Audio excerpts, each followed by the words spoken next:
हर लड़ाई जीत कर दिखाऊंगी, हर लड़ाई जीत कर दिखाऊंगी, मैं अग्नि में जलकर भी जी जाऊंगी। चंद लोगों की पुकार सुन ली, मेरी पुकार ना सुनी। मैं बोझ नहीं भविष्य हूँ, बेटा नहीं पर बेटी हूँ। Hello friends, most welcome to Hindi the easy way. Hindi the easy way में एक बार फिर से आप सभी का स्वागत है, हार्दिक अभिनंदन है। फ्रेंड्स, इन पंक्तियों से आपको पता ही चल गया होगा कि आज का जो निबंध का विषय है वो क्या है।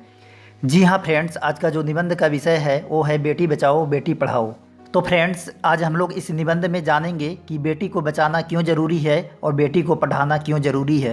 तो फ्रेंड्स, वीडियो शुरू करने से पहले आपसे एक छोटी सी विनती है कि यदि आप नए व्यूवर्स हैं तो कृपया आप मेरे चैनल हिंदी द इजी वे को ज़रूर सब्सक्राइब कर लीजिए, क्योंकि इस चैनल पर सभी चीज़ों को बहुत ही सरल तरीके से समझाया जाता है। इसलिए इस चैनल को सब्सक्राइब करना ना भूलें। तो फ्रेंड्स, देर न करते हुए आइए आज का वीडियो शुरू करते हैं। सामाजिक समरसता, संतुलन एवं विकास के लिए समाज निर्माण के दो स्तंभों नर और नारी का होना नितांत आवश्यक है। किंतु विगत दशकों में समाज में पुरुष की अपेक्षा स्त्री के अनुपात में कमी दर्ज की गई है, जिससे समाज में असंतुलन की स्थिति उत्पन्न हो गई है। जी हाँ फ्रेंड्स, हमारे समाज और देश के निर्माण में उतना ही महत्वपूर्ण योगदान स्त्रियों का होता है, लड़कियों का होता है, जितना पुरुष का होता है। फिर भी हमारी मानसिकता अभी तक पूर्ण रूप से नहीं बदली है और जो कन्या भ्रूण हत्या जैसे अभिशाप हमारे समाज में अब भी बरकरार है। जी हाँ फ्रेंड्स, अभी भी हमारे समाज में बेटों को बेटियों से ज़्यादा बढ़कर माना जाता है और कन्या भ्रूण हत्या जैसा अपराध अभी भी हमारे समाज में हो रहा है। यह बड़े दुख की बात है। इन बातों को अपने मन में नहीं लाना चाहिए। जो कार्य लड़का कर सकता है वह कार्य लड़की नहीं कर सकती, वह कार्य लड़की भी कर सकती है। तो फ्रेंड्स, अपने मन में यह बात सोचिए कि जिस दिन लड़कियों की संख्या कम हो जाएगी तो देश पर क्या गुजरेगा और यह देश कैसे विकसित हो पाएगा। तो फ्रेंड्स, हमारे समाज और देश के विकास के लिए स्त्रियों की भी उतनी ही महत्वपूर्ण भूमिका होती है जितना पुरुषों का। स्त्रियां जो होती है सभी क्षेत्रों में अपना योगदान दे रही है। यह बड़े गर्व की बात है और धीरे धीरे लोगों की मानसिकता भी अब बदल रही है। फ्रेंड्स, हमें कभी भी लड़के और लड़कियों में फ़र्क नहीं करना चाहिए और दोनों को समानता का अधिकार देना चाहिए। इन्हीं सब तत्वों को ध्यान में रखते हुए प्रधानमंत्री श्री नरेंद्र मोदी द्वारा 22 जनवरी 2015 को देश के सबसे कम लिंगानुपात वाले राज्य हरियाणा से बेटी बचाओ बेटी पढ़ाओ अभियान प्रारंभ किया गया। जी हाँ फ्रेंड्स, हमारे देश भारत में सभी राज्यों की तुलना में लड़कियों की जो कम लिंगानुपात है वो हरियाणा में ही है, क्योंकि वहाँ लड़कियों की संख्या बहुत कम है लड़कों की तुलना में।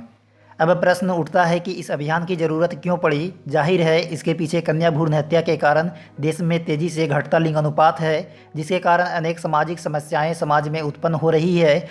आखिर कन्या भ्रूण हत्या क्यों की जाती है, इसके पीछे छुपी मानसिकता क्या है, इसके क्या खतरे हैं, इसका समाज में क्या प्रभाव पड़ रहा है तथा कैसे इस समस्या का निदान किया जा सकता है। इन्हीं सब प्रश्नों के उत्तरों को तलाश करना आवश्यक है। जी हाँ फ्रेंड्स, जब तक हम यह विचार नहीं करेंगे कि जो हमारे समाज में जो कन्या भ्रूण हत्या का अपराध होता है आखिर क्यों होता है, लोगों की मानसिकता क्यों नहीं बदलती है, लोग अब भी यह क्यों सोचते हैं कि जो काम लड़का कर सकता है वह काम लड़की नहीं कर सकती और वह अपने लड़कियों को पढ़ने के लिए, शिक्षित होने के लिए आगे नहीं बढ़ाते हैं, इसके पीछे क्या कारण है। इस सभी चीज़ों का प्रश्न का उत्तर हमें जानना बहुत ही ज़रूरी है। जब तक हम इन सब चीज़ों पर विचार नहीं करेंगे तब तक जो लड़के और लड़कियों का जो भेदभाव हमारे समाज या देश में होता है यह जारी रहेगा और लड़कियों का जो लिंगानुपात धीरे धीरे हमारे समाज और देश में घटता जा रहा है। जब तक हम इसे रोकेंगे नहीं, जब तक इस पर विचार नहीं करेंगे, तब तक यह समस्या हमारे देश में बनी रहेगी। क्या भ्रूण हत्या लड़कों को प्राथमिकता देने तथा कन्या जन्म से जुड़े निम्न सामाजिक मूल्य के कारण जानबूझकर की गई हत्या होती है? कन्या भ्रूण हत्या उन क्षेत्रों में अधिक होती है जहां के सांस्कृतिक मूल्य लड़कों को कन्या की तुलना में अधिक महत्व देते हैं। जी हाँ फ्रेंड्स, जो कन्या भ्रूण हत्या होती है वो लड़कों को प्राथमिकता देने के कारण ही हमारे समाज में होती है और लोगों की जो यह मानसिकता है कि वह लड़कियों की तुलना में लड़कों को ज़्यादा तवज्जो देते हैं, उसे ज़्यादा बढ़कर मानते हैं। इसलिए हमारे समाज में इतना कड़ा कानून होने के बावजूद भी कन्या भ्रूण हत्या जैसे अपराध दिन प्रतिदिन बढ़ते जा रहे हैं और लोगों की मानसिकता अभी भी पूर्ण रूप से नहीं बदल पाई है। लड़कियों को सिर्फ काम करने के लिए ही समझते हैं और उसे सिर्फ अपना घर का काम ही करवाते हैं। लेकिन जो शिक्षित लोग होते हैं उनकी मानसिकता कुछ अलग होती है। वह लड़के और लड़कियों को दोनों को पढ़ने के लिए आगे बढ़ाते हैं। यह एक बहुत अच्छी बात है। इसलिए लोगों को जागरूक होना बहुत ही ज़रूरी है, शिक्षित होना बहुत ही ज़रूरी है, ताकि वह लड़के और लड़कियों में जो फ़र्क हमारे समाज में देखा जाता है उसे दूर कर सके और लड़कियों को भी शिक्षित करने के लिए आगे बढ़ा सके। बेटी को बचाने एवं उसे पढ़ा लिखा कर योग्य बनाने के लिए जब तक हम संवेदनशील नहीं होंगे, हम अपना ही नहीं आने वाली सदियों तक पीढ़ी दर पीढ़ी एक भयानक संकट को निमंत्रण दे रहे हैं। बेटियां देश का भविष्य है। भारतीय मूल की प्रथम महिला अंतरिक्ष यात्री कल्पना चावला हो या सुनीता विलियम्स, सभी ने अपने अपने क्षेत्रों में भारत का नाम गौरवान्वित किया है, लेकिन यह तभी हो सका है जब इन्हें पढ़ाया गया। जी हाँ फ्रेंड्स, हमारे देश में सुनीता विलियम्स हो या अंतरिक्ष यात्री कल्पना चावला, या चाहे खेल के क्षेत्र में सानिया मिर्जा हो या संगीत के क्षेत्र में लता मंगेशकर, सभी को सबसे पहले आगे बढ़ने के लिए शिक्षित होना पड़ा। जी हाँ फ्रेंड्स, कहने का तात्पर्य यह है कि जब तक हम बेटी को बचाएंगे नहीं, बेटी को पढ़ाएंगे नहीं, तब तक हमारा समाज और देश विकसित नहीं कर सकता।